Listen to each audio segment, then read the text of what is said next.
अनि त्यही नै हो साथीहरू। अब दुःख गरिँदैछ हैन। अब एक दिन न एक दिन त कसो आफ्नो लागि पनि केही नगरौँला र भनेर सोचिरहेको छु हैन। अब त्यही आशामै पुरा है।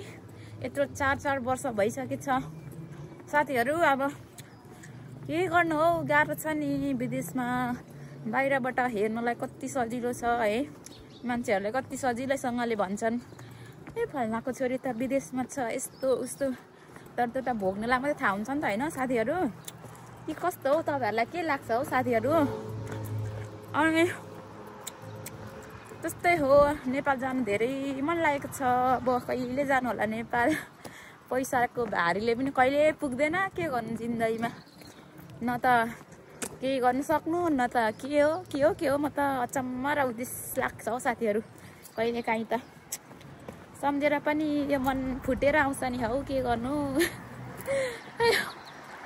मान्छेहरूले अब हामी अरू कति ड्युटी गरिराख्छौँ। त्यो त हामीलाई मात्रै थाहा हुन्छ नि त कति दुःख छ, कति सङ्घर्ष होइन। तर मान्छेहरूले बाहिरबाट जज गर्नुहुन्छ क्या।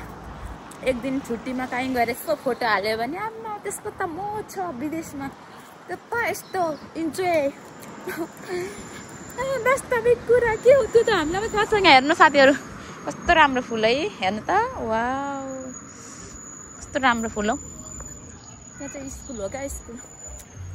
एक्लै हिँड्छु साथीहरू म त, कसैको छुट्टी नै मिल्दैन साथीहरूको।